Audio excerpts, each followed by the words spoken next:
The old rusted sedan had been sitting in front of my garage for 3 days when my neighbor leaned against her porch railing, laughed, and shouted across the driveway, "Fix this car and I'll marry you."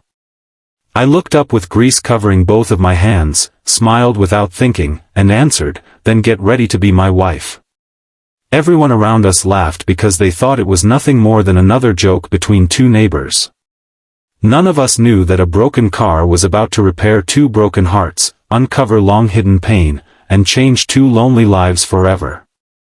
Before we continue this emotional journey, please take a moment to like this video, leave a comment telling us where you're watching from, share it with someone who still believes in kindness, and subscribe to Kind Heart Stories if you believe that second chances can sometimes arrive in the most unexpected ways. I had lived on Maple Street for nearly 5 years, keeping mostly to myself after losing my father and closing the small repair shop we had built together. Cars had always been more than machines to me. My father used to say that every engine had a story, and every person who drove one carried invisible burdens. After he passed away, I worked from my garage instead of reopening the shop because every corner of that building reminded me of him. My neighbors knew me as the quiet mechanic who helped people without charging much, but very few knew how lonely life became after sunset. Across the street lived Emma, a cheerful elementary school teacher whose smile seemed bright enough to chase away the darkest clouds. She greeted everyone, baked cookies for elderly neighbors, and somehow remembered every child's birthday in the neighborhood. Yet behind those warm smiles was a sadness I couldn't quite understand. The old sedan belonged to Emma. It had once belonged to her late father, and despite its dents, faded paint, and endless mechanical problems, she refused to sell it. She said it carried memories that no amount of money could replace. When the engine suddenly failed, several mechanics told her it wasn't worth repairing. They suggested buying another car instead.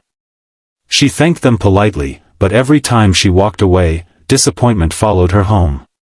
When she jokingly challenged me to fix it, I saw more than humor in her eyes. I saw hope struggling to stay alive. The next morning, I rolled the car into my garage. The engine was in terrible condition.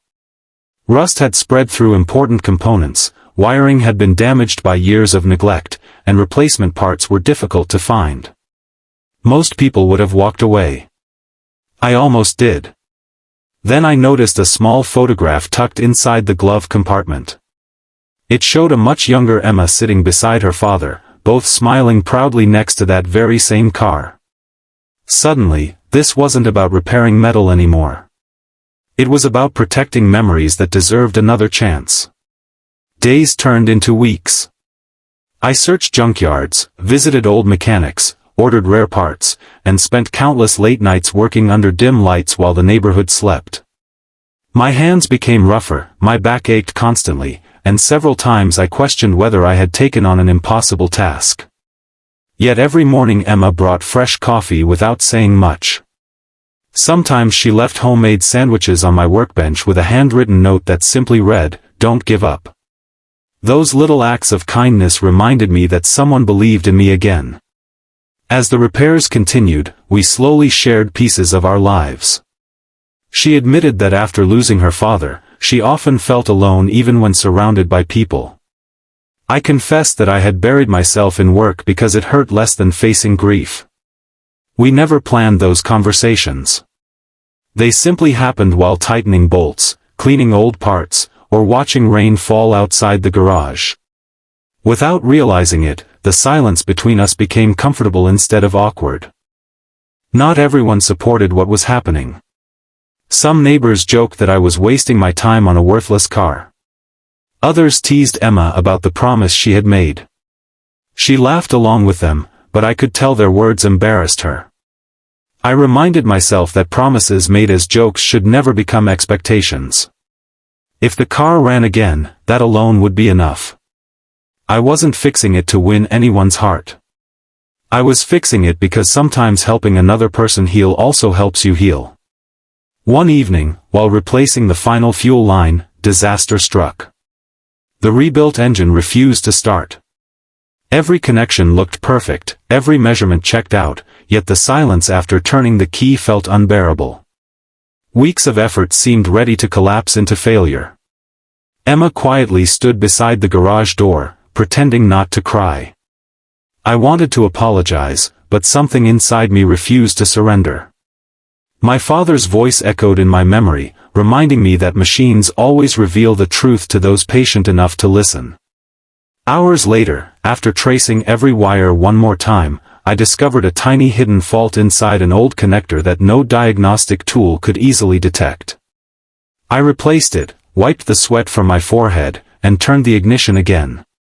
This time the engine coughed once, then twice, before roaring back to life with a deep, steady rhythm. The sound filled the garage like music. Emma covered her face as tears streamed down her cheeks. I didn't celebrate immediately.